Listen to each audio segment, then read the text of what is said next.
રાજસ્થાનમાં પણ ચાંદીપુરા વાયરસના કેસ આવ્યા સામે ડુંગરપુર જિલ્લામાં ચાંદીપુરા વાયરસ પોઝિટિવ દર્દીની સામે આવ્યા બાદ આરોગ્ય વિભાગે સાવચેતી રાખવાની આપી સલાહ. ઉત્તરાખંડમાં આગામી 2 દિવસ સુધી સામાન્યથી ભારે વરસાદની હવામાન વિભાગની આગાહી.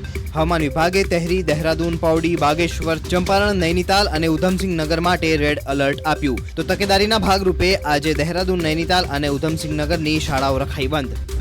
ભારે વરસાદને કારણે વારાણસી ખાતે ગંગાના જળસ્તરમાં વધારો. ગંગાનું જળસ્તર 63.14 મીટર સુધી પહોંચ્યું, જેના લીધે ગંગા આરતીનું સ્થળ 10 ફૂટ સુધી પાછળ ખસેડાયું.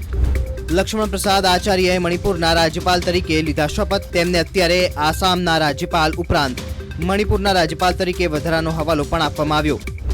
ઉત્તર પ્રદેશ નોઈડા સેક્ટર 8માં ઝૂંપડપટ્ટીમાં લાગેલી આગમાં 3 બાળકીઓનું દાઝવાથી થયું મોત. વિયેતનામના પ્રધાનમંત્રી ફામ મિન્ચિન 3 દિવસીય ભારતની મુલાકાતે દિલ્હી પહોંચ્યા. વિદેશ રાજ્યમંત્રી પવિત્રા માર્ગરીટાએ વિયેતનામના પ્રધાનમંત્રી ફામ મિન્ચિનનું એરપોર્ટ પર કર્યું સ્વાગત. ભારત વિયેતનામને તેની એક્ટ ઈસ્ટ નીતિનો મુખ્ય આધારસ્તંભ અને તેના ઇન્ડો પેસિફિક વિઝનમાં મહત્વપૂર્ણ ભાગીદાર માને છે. મહાન ક્રાંતિકારી ઉધમસિંહના શહીદ દિવસ પર કેન્દ્રીય ગૃહમંત્રી અમિત શાહે આપી શ્રદ્ધાંજલિ. તેમણે કહ્યું કે ઉધમસિંહજી તેમની વીરતાથી સાબિત કરી બતાવ્યું કે ભારતીય લોકો દેશ માટે કંઈ પણ કરી શકે છે. પાકિસ્તાનના ખૈબર પખ્તુનવા પ્રદેશના પારાચીનાર ખાતે જમીન વિવાદને લઈને સુન્ની અને શિયા વચ્ચે અથડામણમાં 43 લોકોના મોત, જ્યારે 200 થી વધુ ઘાયલ.